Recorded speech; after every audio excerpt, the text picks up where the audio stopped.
The sun beat down mercilessly on Freepo Station. A cluster of tents and makeshift structures sprawled across the desert like a mirage that refused to disappear. Heat waves distorted the horizon, making the distant mountains dance in the shimmering air. The marketplace buzzed with activity, a cacophony of languages and the clink of metal parts being traded and haggled over. Hank wiped sweat from his brow, pushing his salt-encrusted hair back from his face. His tech runner's jacket, once a proud, deep blue, had faded to the color of a forgotten bruise. The fabric was worn at the elbows, patched in places with whatever materials he'd managed to scrounge up over the years, like everything else in his life. It was functional, if not pretty. 50 credits for a standard fusion dampener? You must think I crawled out of the desert yesterday, Hank growled at the trader before him, a slippery-looking man with oil-stained hands and too many teeth for his narrow face. The trader, Merrick, according to the faded name tag pinned to his chest, merely shrugged. Supply and demand. Friend, dampeners are hard to come by since the embargo. 50 credits is generous. Most would charge double. Most would provide parts that actually work, Hank countered, picking up the dampener and turning it over in his calloused hands. It was decent quality, he had to admit, but not worth 50 credits. His skimmer needed repairs urgently. Without a functioning dampener, the fusion drive would overheat within minutes of takeoff. Around them, the market teemed with life. A Dosarian merchant argued with a human customer over the price of synthetic protein, their 6 arms gesticulating wildly to emphasize points in a language Hank couldn't understand. A pair of Nexu twins, identical down to the pattern of scales on their faces, whispered to each other as they examined a display of second-hand navigation systems. The scent of spiced meat mingled with the sharper odors of engine oil and ozone. Look, Hank leaned in, lowering his voice to a conspiratorial whisper. I've got 38 credits and a power converter that's worth at least 15 on any civilized world. That's a fair trade. Merrick's eyes narrowed. Considering, show me the converter. Hank reached into his pack, fishing out the small device. It was one of the few decent parts he had left, but the skimmer wouldn't fly without a dampener, and a converter was useless to a man stranded in the desert. He placed it on the makeshift counter between them, trying not to look too eager. Merrick hummed, turning the converter over in his hands, examining it with the keen eye of someone who'd spent a lifetime evaluating junk and occasional treasures. Coalition manufacturing, pre-war, by the look of it. Exactly, Hank pressed. They don't make them like that anymore. A crowd had begun to gather nearby, but Hank paid it little mind. Crowds were common in the marketplace, especially when rumors of new shipments spread. He focused on Merrick, watching the trader's face for any sign of acceptance. 38 credits, and the converter, Merrick finally said, nodding slowly. But I want that power cell, too. He pointed to the small auxiliary cell clipped to Hank's belt. That's robbery, Hank protested, one hand instinctively covering the power cell. I need that to... The words died in his throat as the crowd behind him parted suddenly, like water breaking around a rock. A hush fell over the marketplace, the normal din of commerce fading to a tense silence. Hank felt the hairs on the back of his neck rise. He turned, one hand still clutching the dampener, the other hovering near the small blaster concealed beneath his jacket. Through the parted crowd walked a woman. No, not quite a woman. Her features were human-like in their arrangement, but there was something feral in her amber eyes, something predatory in her gait. Fur, the color of burnished copper, covered parts of her exposed skin in patterns that seemed both random and deliberate. Her hands ended in claws rather than fingernails, and when she parted her lips, Hank caught a glimpse of teeth too sharp to be human. A Beastwoman. Hank had heard of them. Of course, genetically modified humans designed for specific environments or tasks, but he'd never seen one in person. They were rare, expensive, and typically belonged to wealthy corporations or high-ranking military officials. This one didn't move like someone's property. She strode through the marketplace with purpose, her eyes fixed directly on Hank. The crowd watched in silent fascination, no one daring to interfere. "You," she said, her voice surprisingly melodic despite the growl that underscored it. "You are Hank, the tech runner." It wasn't a question. Hank blinked, confusion momentarily overriding his caution. "I am. Do I know you?" Instead of answering, she stepped closer, her nostrils flaring slightly as if scenting him. Hank held his ground, though every instinct screamed at him to back away. She circled him once, her movements fluid and predatory, before stopping directly in front of him again. "I am Harriet," she announced, and then, without warning, she lunged forward. Hank didn't even have time to reach for his blaster. The Beastwoman's teeth sank into the flesh where his neck met his shoulder, tearing through the worn fabric of his jacket. Pain exploded through him, bright and hot. The marketplace, already quiet, went utterly silent. Harriet released him after a moment that seemed to stretch into eternity. She stepped back. Blood. His blood. Staining her lips crimson against the copper of her fur. Her amber eyes met his, unblinking.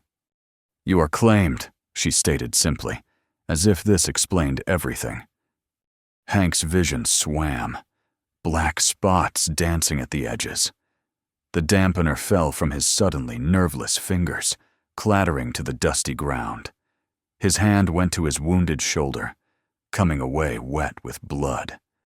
"What the hell?" he managed, his voice sounding distant to his own ears.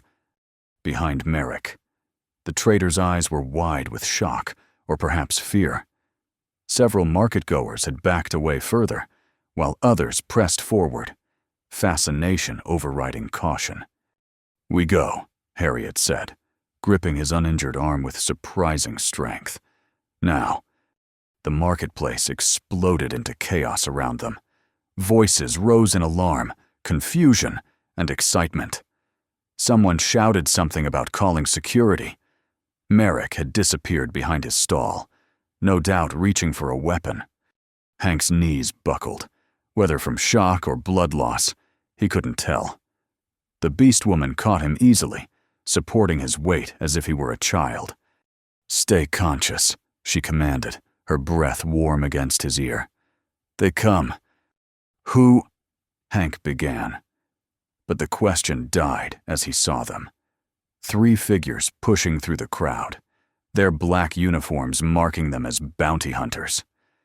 They moved with the confidence of predators, hands resting on weapon holsters. Survival instinct kicked in, pushing aside pain and confusion. Hank found his feet beneath him, adrenaline clearing his head momentarily. "This way," he muttered, pulling Harriet toward a narrow gap between stalls. She followed without question, matching his pace despite the crowd that now surged around them in panic. They ducked into the labyrinth of the marketplace's back alleys, a maze of canvas walls and support poles. Behind them, shouts and the occasional crash indicated their pursuers weren't far behind. "Who are they?" Hank gasped as they rounded a corner, his shoulder throbbing with each rapid heartbeat. "Orion Syndicate," Harriet replied, her voice low and urgent. "They own me. Owned." Understanding dawned through the haze of pain. The Beastwoman was a runaway, property escaping its masters. And now, for some unfathomable reason, she had involved him in her escape. "Why me?" he demanded, pausing to catch his breath in the shadow of a water purification unit. "Why did you bite me?" Harriet tilted her head, genuinely puzzled by his question. To claim, to bind, is tradition. Before Hank could ask what the hell that meant, a shout from nearby sent them running again. They burst out of the maze of stalls into the wider streets of Freepo Station. The settlement wasn't large, but it was chaotic. A patchwork of prefabricated buildings, repurposed shipping containers, and temporary structures. Perfect for hiding, if you knew where to go. "I know someone," Hank said, making a decision he hoped wouldn't get them both killed. "Someone who might help." Harriet nodded, her eyes constantly scanning their surroundings. She moved with the hyper-awareness of a hunted animal, every sense seemingly attuned to danger. They wove through the dusty streets, avoiding the more populated areas. Hank's vision swam occasionally, the pain in his shoulder a constant, burning presence. His jacket was soaked with blood on one side, but he couldn't stop to address it now. After what felt like hours, but was likely only minutes, they reached a small, dome-shaped dwelling on the settlement's outskirts.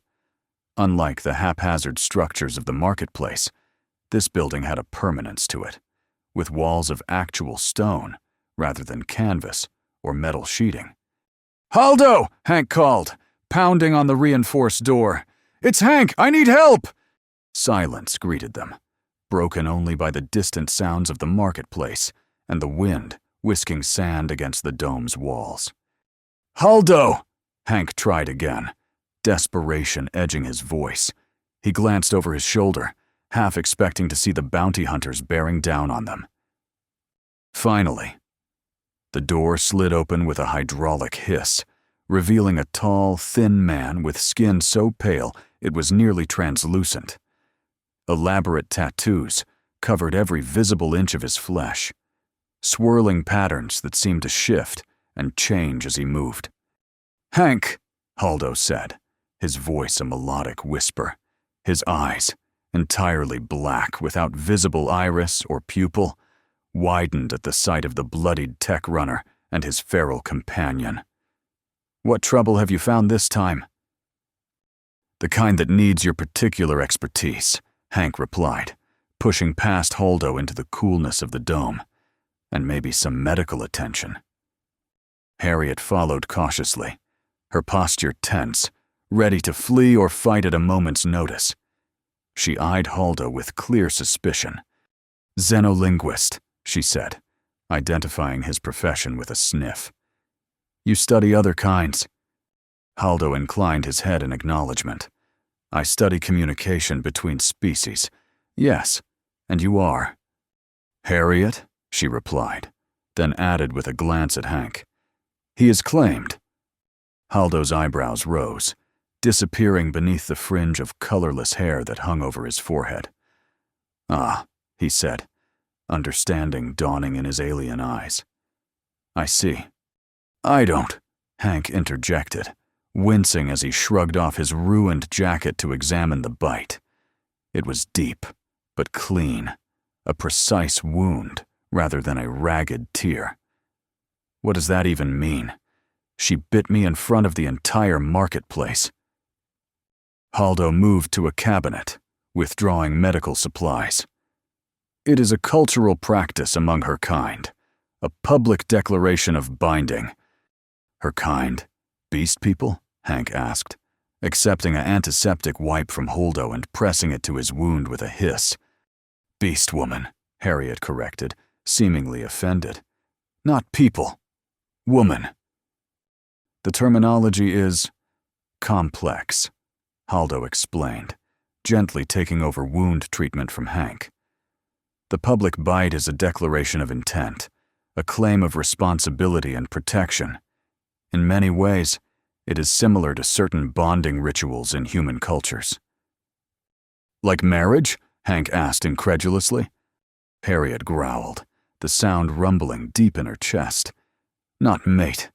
Bound. Different." "Not exactly marriage," Haldo agreed, applying a sealing agent to the wound. "More like declaring an alliance, a partnership. In her culture, it creates a mutual obligation. She has claimed you. which means she has taken responsibility for you. And in return, you are expected to aid her."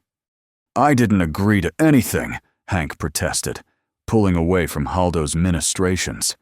He turned to Harriet, anger flaring. "You can't just go around biting people and expecting them to be, what, your servant?" Harriet's eyes narrowed dangerously.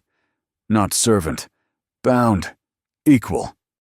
"The Orion Syndicate is after her," Hank told Haldo, ignoring Harriet's correction for the moment. "Bounty hunters in the marketplace." Haldo's expression darkened.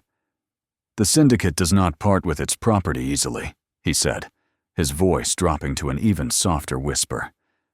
"They will turn this settlement upside down to find her." "I'm not property," Harriet snarled, her claws extending reflexively. "Not anymore!" "Of course not," Haldo soothed, raising his palms in a placating gesture. "But they believe you are, and that makes them dangerous." Hank sank into a chair, suddenly exhausted. The adrenaline that had carried him through their escape was fading, leaving him shaky and lightheaded. So what now? Why me? Of all the people in that marketplace, why bite me? Harriet approached him slowly, her movements deliberately non-threatening. She crouched before him, bringing her amber eyes level with his. "You fix things," she said simply. "I needed someone who fixes things." Before Hank could respond, a pounding at the door made them all freeze. Harriet's fur bristled, and she moved to position herself between Hank and the entrance. Haldo pressed a finger to his lips, then moved to a control panel embedded in the wall. He tapped a sequence, and a small screen illuminated, showing the area outside his dwelling. 3 figures in black stood at the door, weapons drawn. The bounty hunters had found them. "Back door," Haldo whispered, pointing to a nearly invisible seam in the dome's rear wall. "It leads to the old mining tunnels. Go. I will delay them." Harriet didn't need to be told twice. She gripped Hank's arm, pulling him toward the hidden exit. "Wait," Hank protested, looking back at Haldo. "They'll hurt you." The xenolinguist smiled, the expression strange on his alien features. "They will try," he said. "I have friends in Freepo Station, too. Now go." The hidden door slid open at Haldo's command, revealing a dark passage beyond. Harriet pulled Hank through, her superior vision clearly allowing her to navigate the darkness more easily than he could. Behind them, the sound of Haldo's front door being forced open echoed through the tunnel, followed by raised voices. Hank couldn't make out the words, but the tone was clear. Threat and counter-threat. "Come," Harriet urged, tugging his arm. "Trust Haldo. Trust me." Hank hesitated only a moment longer before nodding. What choice did he have? He was bleeding, hunted, and somehow bound to a fugitive Beastwoman he'd met less than an hour ago. Trust seemed like a luxury he couldn't afford, but survival instinct pushed him forward into the darkness beside her. The tunnel sloped downward, the air growing cooler and damper as they descended. Harriet moved confidently despite the near-total darkness, guiding Hank around obstacles he could barely perceive. "How can you see?" he whispered, one hand trailing along the rough-hewn wall for balance. "Modified eyes," she replied softly. "Night vision. Heat sense. Of course. Beast people. Beast women," he corrected himself mentally, "were designed for specific purposes. Enhanced night vision would be useful for a range of applications, from military operations to security work." "What were you designed for?" he asked, curiosity momentarily overriding caution. Harriet was silent for several steps. When she finally spoke, her voice was tight. "War. Infiltration. Killing." A shiver ran down Hank's spine that had nothing to do with the cool air of the tunnel. He'd suspected as much from her predatory movements and obvious strength. But hearing it confirmed made the reality of his situation hit home. He was alone in the dark, with a living weapon. "Are you going to kill me?" he asked, surprising himself with the directness of the question. Harriet stopped so abruptly that Hank nearly ran into her. In the darkness, he could just make out the gleam of her eyes as she turned to face him. "No," she said, and there was something like hurt in her voice. "Claimed you. To protect. To help. Not to harm." Hank wasn't entirely convinced, but they had more immediate concerns. "Where do these tunnels lead?" "Old mining complex," Harriet answered, resuming their journey. "Coalition operation. Abandoned after war." The Coalition had been mining various minerals on this planet before the war that had fragmented galactic civilization decades ago. Most of their operations had been abandoned when supply lines collapsed and trade routes became too dangerous to maintain. "How do you know about these tunnels?" Hank asked, ducking to avoid a low-hanging pipe. "Research," Harriet replied. "Planned escape, needed safe route." Her short, clipped sentences made Hank wonder if basic was not her first language, or if she simply preferred economy of words. Either way, her plan showed forethought and intelligence, traits he hadn't immediately associated with something designed primarily as a weapon. The tunnel eventually opened into a larger space, a cavernous room filled with the shadowy hulks of abandoned mining equipment.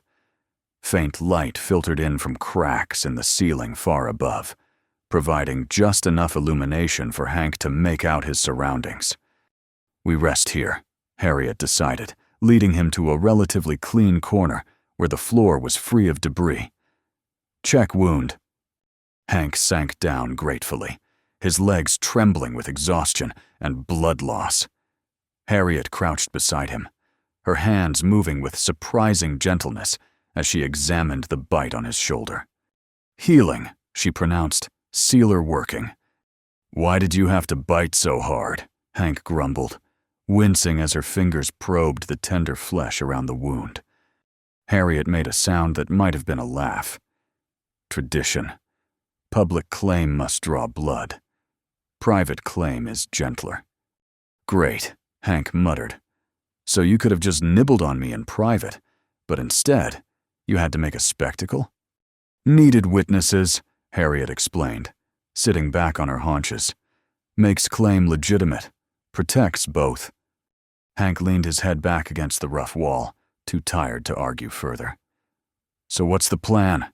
The Syndicate knows you're in Freepo Station. They'll find us eventually." Harriet nodded, her expression growing serious.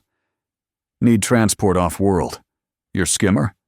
Hank barked a laugh, immediately regretting it as pain lanced through his shoulder. "My skimmer can barely make orbit, let alone interplanetary travel. And it's parked back in the settlement, probably under guard by now. Other options?" Hank closed his eyes, considering. "There's a monthly supply shuttle that makes runs between here and the orbital station. From there, we might be able to find passage on a trading vessel." He opened his eyes, fixing Harriet with a hard stare. "But first, you need to tell me everything. Why the Syndicate? Why me? What's really going on here?" Harriet held his gaze for a long moment, then nodded, seemingly coming to a decision. She settled more comfortably on the dusty floor, her posture losing some of its perpetual tension. "Orion Syndicate created me," she began, her voice low and measured. "Project Rivenfang, creating soldiers, spies, assassins, genetic manipulation, cybernetic enhancement, neural programming." She tapped her temple with one clawed finger. "Control chips, orders directly to brain. No choice but obey." "But you escaped," Hank prompted when she fell silent. Harriet's lips curved in a fierce smile, revealing those sharp teeth that had so recently been buried in his flesh. "Malfunction during update. Chip offline for 3 minutes. Enough time to remove." She pushed back her copper hair, revealing a small, puckered scar at the base of her skull. Self-surgery? Painful, but effective. Hank winced at the thought.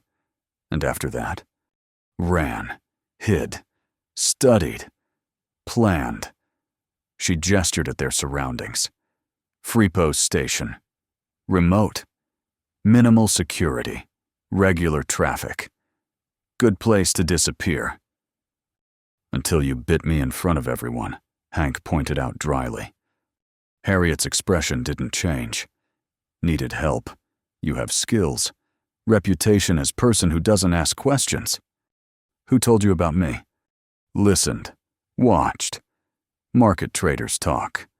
Tech runner Hank. They say, fixes anything. No questions. Fair prices. Hank wasn't sure whether to be flattered or disturbed that his reputation had preceded him to the point that a fugitive Beastwoman had targeted him specifically. And the claiming? The bite? Harriet's eyes softened slightly. My kind. We form bonds. Strong bonds. Trust is difficult. The claiming is insurance. A promise. Witnessed. I will protect you. You will help me. Both bound by honor. What if I don't believe in this honor system of yours? Hank challenged, though there was less heat in his voice than before. Harriet studied him, her head tilted in that curiously animal-like manner. You do, she said finally, with absolute certainty. Not my way. Perhaps. But you have code. Ethics. Seen how you trade. Fair. Honest, when could cheat. Hank couldn't argue with that assessment. In a place like Freepost Station, honesty wasn't always profitable. But he'd found that a reputation for fair dealing brought more business in the long run than quick, dishonest gains. So what now? He asked, changing the subject. What's your endgame? Even if we get off-world, the Syndicate has resources everywhere. They'll keep hunting you. Data, Harriet said, tapping her temple again. When removed chip, copied files, Project Rivenfang details, evidence of illegal operations, Syndicate crimes. Understanding dawned. Blackmail? Harriet shook her head firmly. Justice. Alliance must know what Syndicate does. How many like me exist? Being created, controlled, used. The Alliance was the closest thing to central government that remained after the war, a coalition of worlds that had banded together for mutual protection and trade. They maintained a semblance of law and order in their territories, though their reach was limited and their resources stretched thin. And you think the Alliance will care? Hank asked skeptically. They've got their hands full with pirates and border disputes. One corporation's questionable research practices might not be high on their priority list. We'll care, Harriet insisted. Project Rivenfang violates Treaty of New Geneva, bioweapon prohibition, human rights statutes. She had a point. If the Syndicate was indeed creating biological weapons in human form, with control chips no less, that would violate several interstellar treaties. Whether the Alliance would actually do anything about it was another question, but it was certainly leverage. So, your plan is to get this data to the Alliance, Hank summarized, and you need me to… What? Fix your transport? Slice into communication systems? Both, Harriet confirmed, and more. Need ally who understands tech, knows local customs. Someone not Syndicate property. Hank sighed, rubbing his face with grimy hands. I must be out of my mind, he muttered. Then louder. All right. I'll help you get off-world and get your data to the Alliance. But after that, we're even. The claim or bond or whatever is fulfilled. And I go my own way. Deal? Harriet considered this, then extended her hand in a surprisingly human gesture. Deal. Hank took her hand, Noting the careful way she kept her claws retracted as they shook, her palm was warm against his, the fur on the back of her hand soft where it brushed his skin. "First things first," he said, releasing her hand. "We need to find a way to access the old Coalition communications array. There should be one in this mining complex, and if I can get it working, we might be able to send a direct message to the Alliance outpost in the next system." Harriet nodded, rising to her feet in one fluid motion. "I will scout. Find control room." "Be careful," Hank warned. "The bounty hunters might have figured out where these tunnels lead by now." Harriet's lips curled in what might have been a smile. "Always careful," she said, then melted into the shadows with disturbing ease. Left alone, Hank took the opportunity to examine his wound more thoroughly. The sealer Haldo had applied was holding. The bleeding stopped. It would scar, certainly, but it didn't appear infected. A claim mark. The absurdity of his situation struck him suddenly, and he found himself laughing softly in the dimness of the abandoned mine. 24 hours ago, his biggest concern had been finding a fusion dampener at a reasonable price. Now he was hiding from bounty hunters, bound by some alien cultural practice to a genetically engineered assassin, and plotting to expose a powerful corporation's illegal activities to the Alliance. "You've outdone yourself this time, Hank," he murmured to the empty air. Harriet returned more quickly than he'd expected, moving so silently that he didn't notice her presence until she was crouching beside him again. "Found it," she reported. "Control room intact, power cells dead, but equipment undamaged." Hank pushed himself to his feet, ignoring the protest from his injured shoulder. "Show me." Harriet led him through a maze of tunnels, navigating the darkness with ease, while Hank stumbled behind, occasionally cursing as he banged his shins on unseen obstacles. Finally, they reached a sealed door marked with faded Coalition insignia. "Here," Harriet said, stepping aside to let Hank examine the door. The locking mechanism was old, but familiar technology. Coalition security systems had been standardized across their operations, which made them predictable if you knew what to look for. "I can bypass this," Hank said, pulling a multi-tool from his pocket. "Give me a few minutes." He worked in silence, disconnecting the manual override and reconnecting wires in a pattern that would fool the ancient security system into thinking it had received proper authorization. Beside him, Harriet stood watch, her posture alert, head occasionally tilting as she listened for any sign of pursuit. With a satisfying click, the door's locking mechanism disengaged. Hank pushed it open, revealing a room filled with dusty control panels and dormant screens. "Welcome to Coalition Mining Operation 227's Communications Center," he announced, stepping inside. "Let's see what we've got to work with." The control room was in better shape than he'd expected. Coalition equipment was built to last, designed to withstand harsh environments and minimal maintenance. The layer of dust covering everything suggested no one had been here since the facility was abandoned. "Need power," Harriet observed, examining a dead console. "There should be backup generators," Hank replied, moving to a panel on the far wall. "If we're lucky, they'll still have some juice." He pried open the panel, revealing a complex array of switches and indicators. Most showed empty, but one gauge still registered a partial charge. "Bingo," he murmured. "Emergency backup. It won't be much, but it might be enough to boot the main systems and send a message." With careful manipulation of the switches, Hank redirected the remaining power to the communications array. Lights flickered on several consoles, and a low hum filled the room as ancient systems slowly came back to life. "It's working!" he exclaimed, perhaps a bit too loudly. Excitement overrode caution as screens illuminated, displaying Coalition logos before transitioning to system diagnostics. "Impressive," Harriet acknowledged, watching the awakening technology with obvious interest. Hank moved to the main communications console, fingers dancing over the controls as he assessed what was functional and what wasn't. The main transmitter is offline, but the emergency beacon is operational.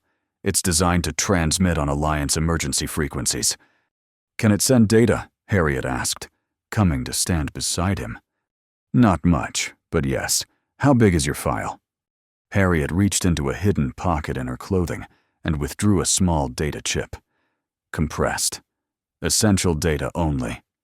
Hank took the chip, examining it briefly before inserting it into a port on the console.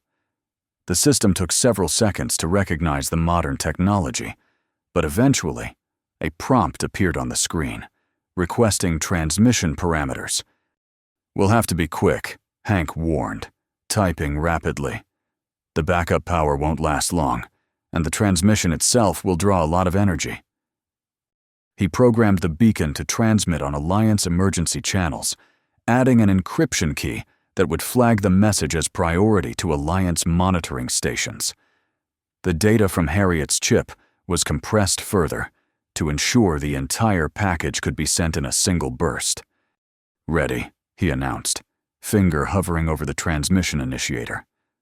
"Once I send this, anyone with the right equipment will know there's a transmission coming from this location.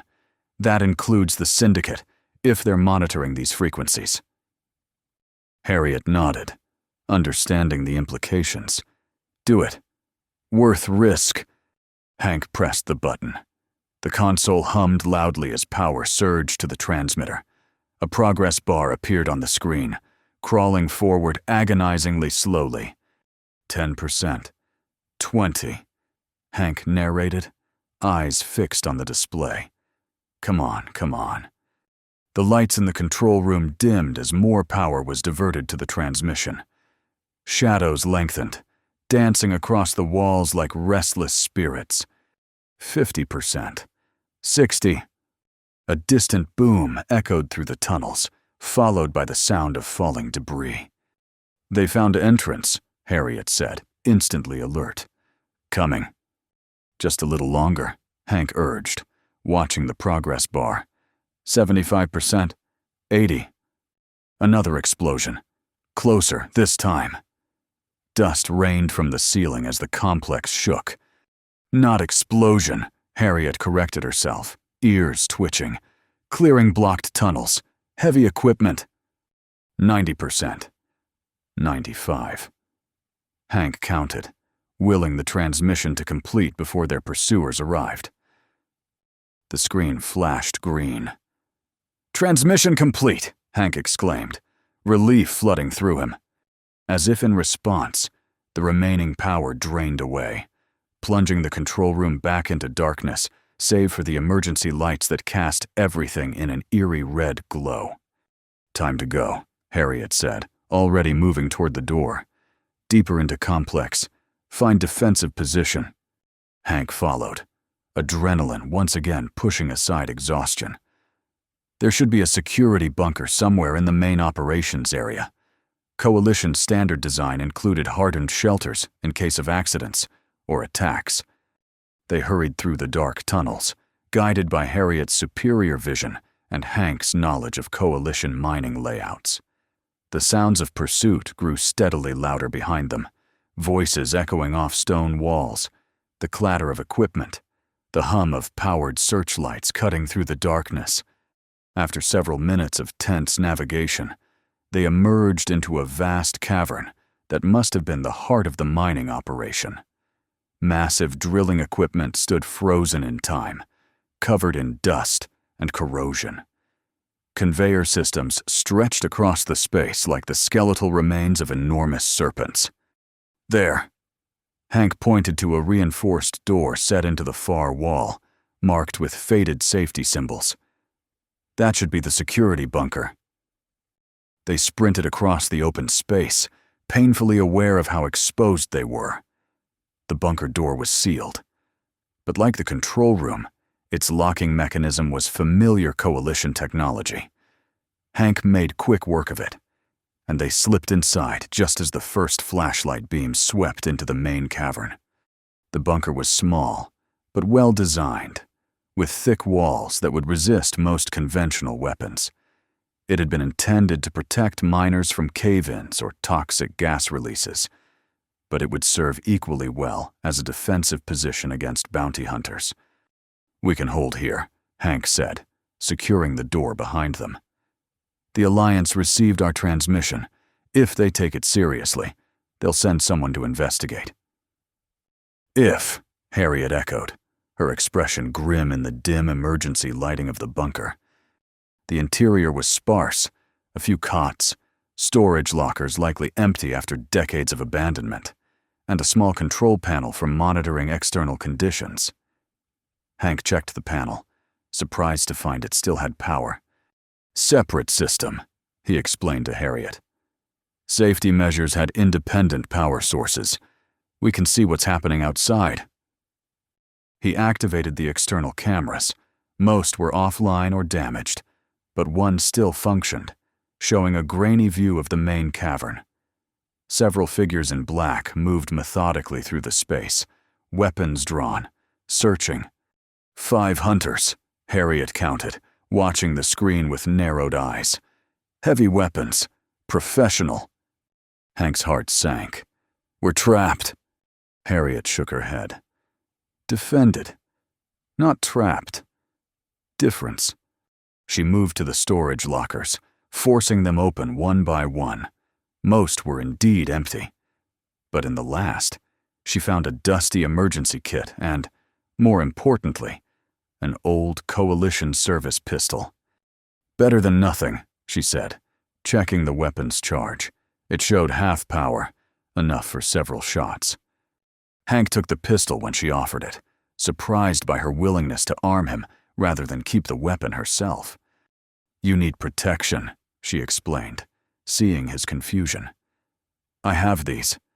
She extended her claws, the sharp tips gleaming in the dim light.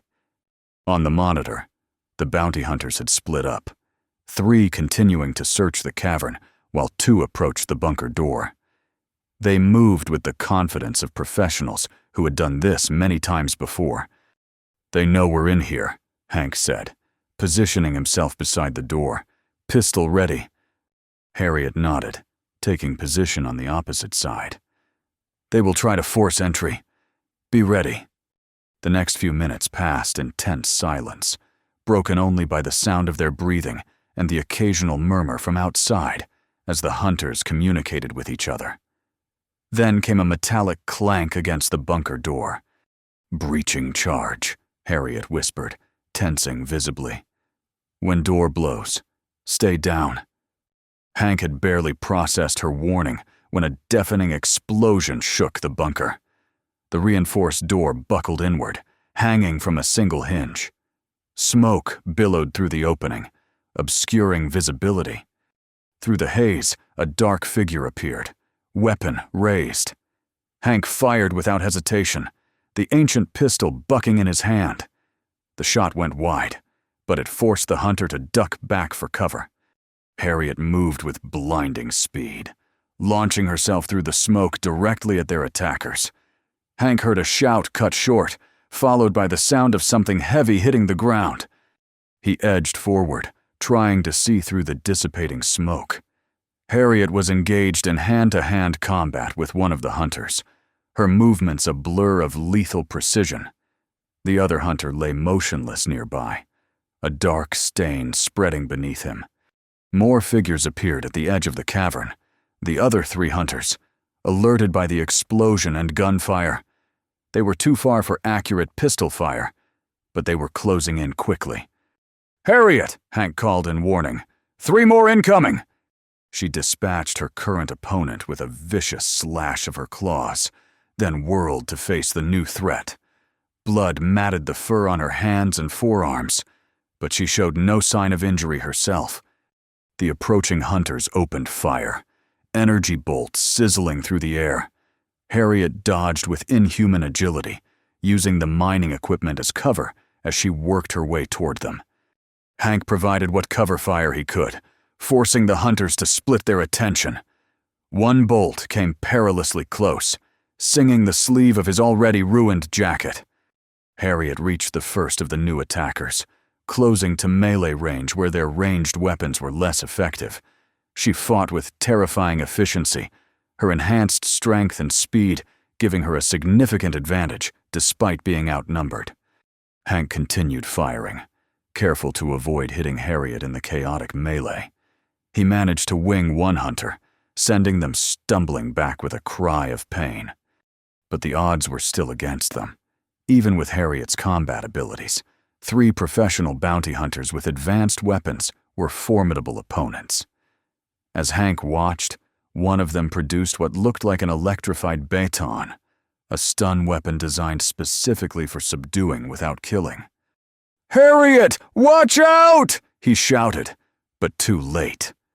The hunter swung the baton, catching Harriet across the back as she grappled with another opponent. She arched in pain, a strangled growl escaping her throat as electricity coursed through her body. Without thinking, Hank burst from the relative safety of the bunker, charging across the open space toward the fight.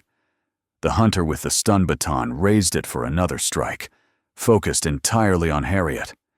Hank crashed into him from behind, sending them both tumbling to the ground. The baton skittered away across the dusty floor. They grappled briefly, the hunter's professional training evident in his movements. But Hank had the desperation of a man with nothing to lose. And the hunter hadn't expected such direct intervention. With a surge of strength, Hank pinned the hunter's weapon arm and delivered a solid punch to his masked face. The hunter's head snapped back, momentarily stunned. Harriet, meanwhile, had recovered enough to resume her attack on the remaining bounty hunter.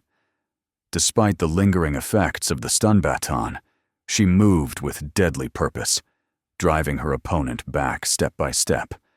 Hank's momentary victory was short-lived.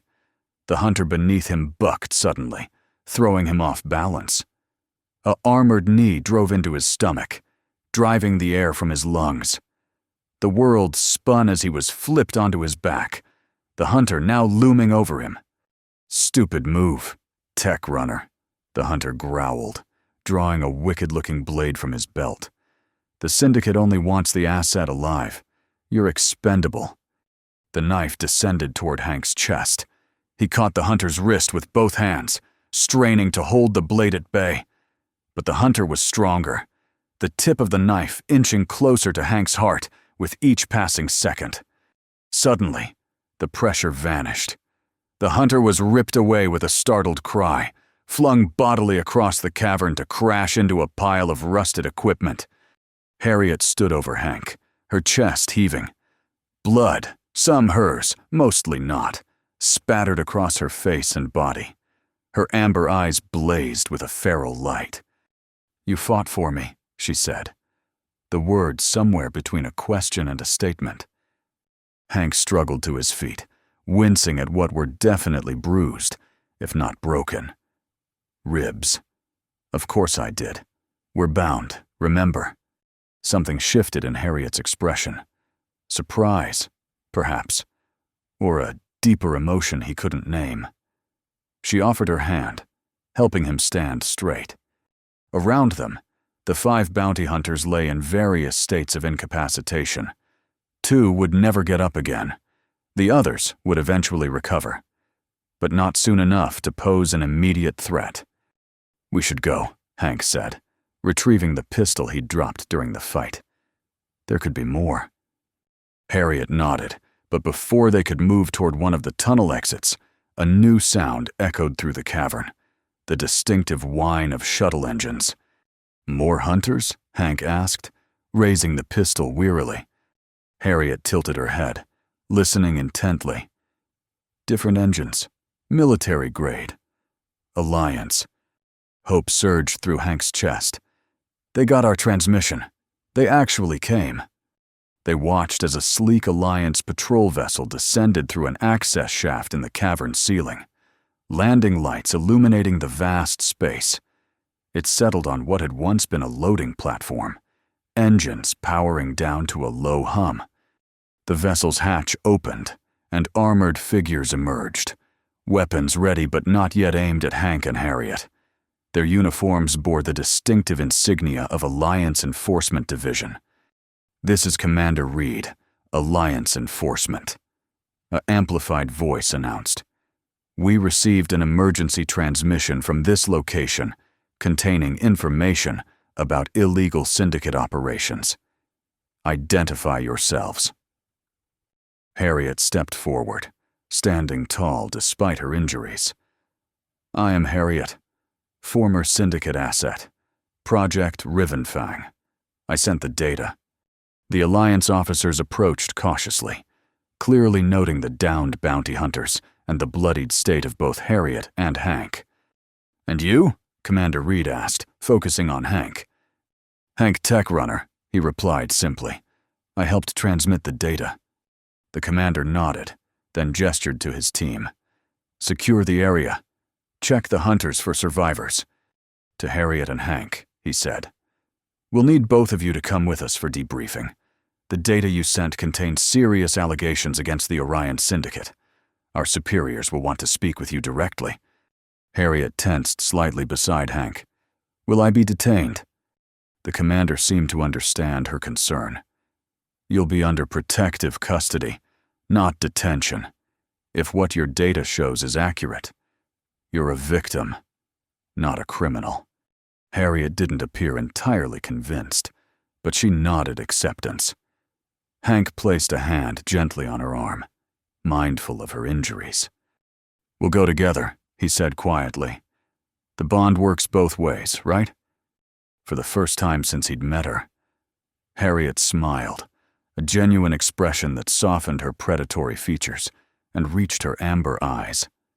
"Yes," she agreed, together. The Alliance vessel was considerably more comfortable than the abandoned mine bunker.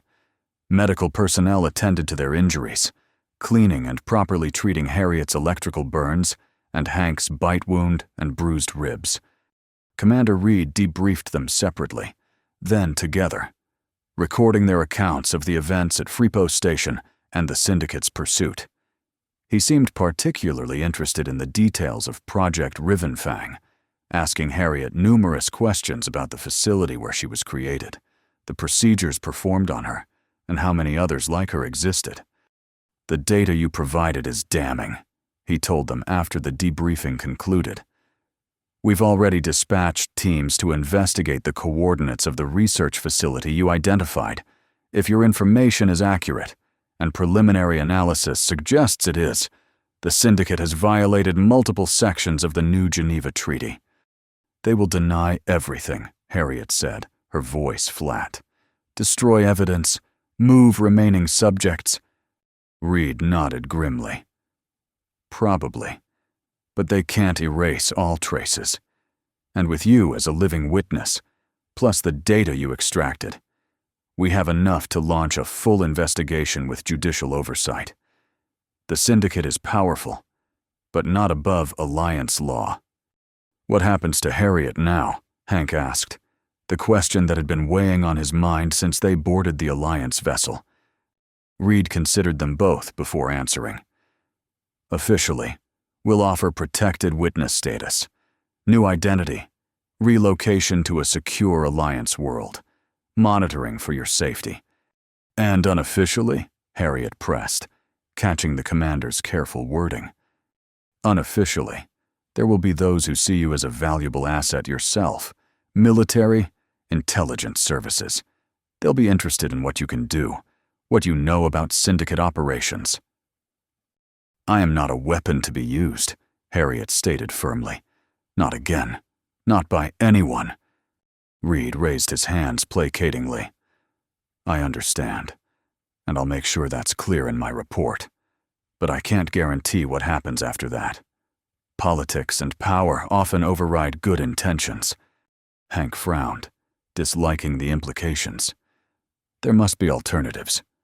"There are," Reed acknowledged. "You could reject official protection. Go your own way. The Alliance can provide resources, credits, documentation, transportation to a world of your choosing. But without our protection, the Syndicate might eventually find you. They would never stop hunting, Harriet agreed. Too valuable, too dangerous to leave free. Hank thought for a moment, then asked, "What if we disappear?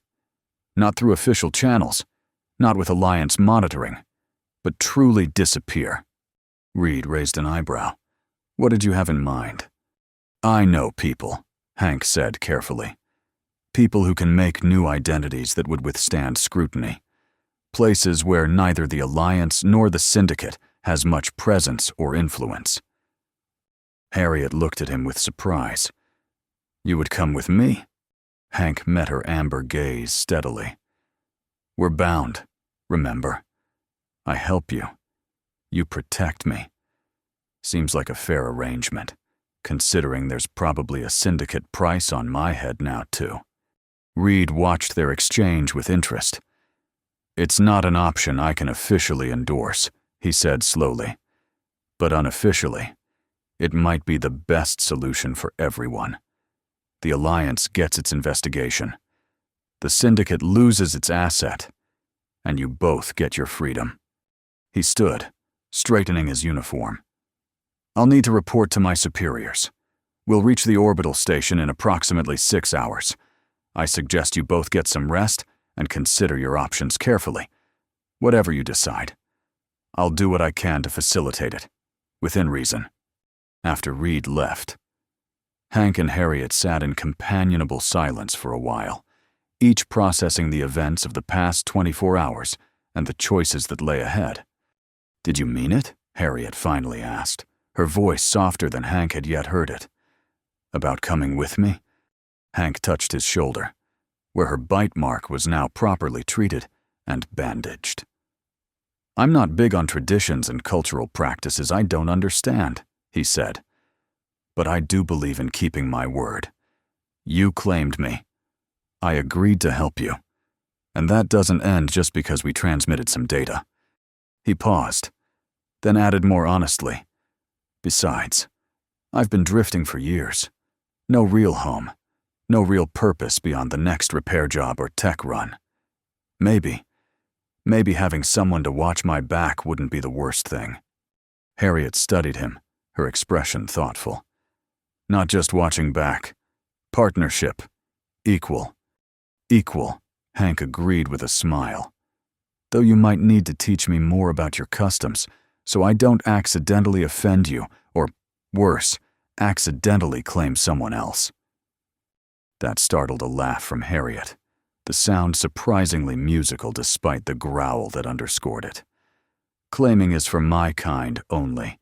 You could bite someone. Would just be strange human biting another human." "Well, that's a relief."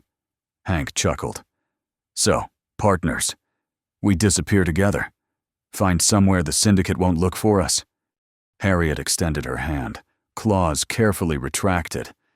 "Partners," she agreed as they shook. "Where would we go?" "I've heard good things about a forest planet in the Outer Rim," Hank suggested.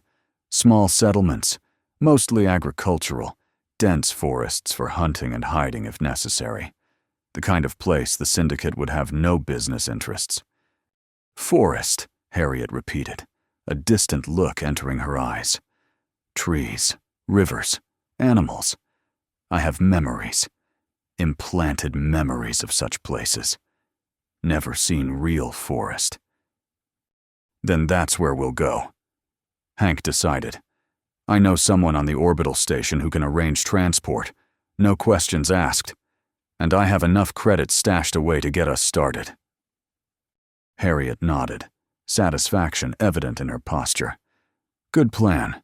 But first, sleep. Both need healing." She was right. Despite the medical treatment, they were both exhausted from the events at Freepo Station. The Alliance vessel had provided them with small but comfortable quarters for the journey to the orbital station. "Rest well, Harriet," Hank said, rising to return to his assigned room. "Hank," she called as he reached the door. When he turned back, she touched her shoulder in the same spot where she had bitten him. "Thank you for accepting claim," for fighting alongside, for seeing me as person, not weapon. The simple sincerity in her voice touched something in Hank he'd thought long buried, a capacity for connection he'd abandoned during years of solitary wandering. "You are a person," he said firmly. "A very unusual person with some truly terrifying skills, but a person nonetheless. Don't let anyone tell you differently." Her smile was the last thing he saw before the door closed between them. 6 months later, Hank stood on the porch of a small cabin, watching the twin suns of their new home world sink below the tree line. The forest stretched in every direction, a vast sea of green broken only by the occasional clearing or the silver ribbon of a river. Behind him, the door opened, and Harriet emerged, carrying 2 steaming mugs. She handed one to Hank, then leaned against the railing beside him, her copper fur catching the dying light. "Perimeter sensors clear," she reported, sipping from her mug. "No unusual activity in the settlement." "Good." Hank nodded, though he'd expected nothing else. In the month since they'd arrived on this world, there had been no sign that either the Syndicate or the Alliance had tracked them. Reed had kept his word, providing them with untraceable transportation and enough credits to establish themselves comfortably in this remote corner of the galaxy. They had built a life here, a simple one, but satisfying. Hank's technical skills were in high demand among the settlers, while Harriet's enhanced abilities made her an exceptional hunter and tracker. They kept largely to themselves, but had gradually been accepted by the small community nearby. "Message from Reed today," Harriet mentioned casually. "Secure channel. Syndicate under investigation. 3 facilities shut down. 27 of my kind freed." Hank turned to her in surprise. "That's incredible news. Are they okay?" Harriet's expression was complex, joy mingled with sadness. "Adjusting. Some better than others. Alliance providing care, rehabilitation. Reed says data we provided was key evidence." "You saved them," Hank said softly, reaching out to touch her arm. "You made that possible." She covered his hand with hers, claws gentle against his skin. "We did. Together. In the months they'd spent together, their partnership had evolved, deepened. The bite mark on Hank's shoulder had healed to a neat scar, but the bond it represented had only grown stronger. They had learned each other's habits, preferences, strengths, and weaknesses. They had argued, compromised, supported, and challenged one another.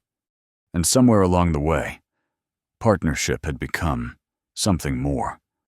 "Do you ever regret it?" Hank asked, a question that occasionally still troubled him. "Claiming me? Bringing me into all this?" Harriet turned to face him fully, her amber eyes serious in the fading light. "Never. Best decision I made." She leaned forward, resting her forehead against his in a gesture he'd come to understand was deeply significant in her culture, a show of trust and affection reserved for those closest to one's heart. "Forest is good," she murmured. "Partnership is better." Hank smiled, setting aside his mug to wrap his arms around her. "Even though I'm just a scruffy tech runner who still doesn't understand half your cultural references?"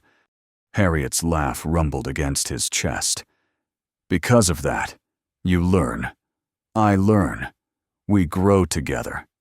As darkness settled over the forest, they remained on the porch, watching stars appear one by one in the clear sky above. They were far from where they had started, the dusty marketplace of Freepo Station, the chaotic moment of claiming, the desperate flight through abandoned tunnels, but exactly where they needed to be. Bound not by tradition or obligation now, but by choice, equals in all things. Partners in the truest sense. And as Harriet had said, that was better than good. It was right. The bite that had once seemed like an assault had become the beginning of something neither of them could have anticipated, a connection that transcended their differences, a partnership forged in danger and cemented in trust, a home built not of walls, but of the space they created between them. Together, they had escaped those who would control them. Together, they had found freedom. And together, they would face whatever came next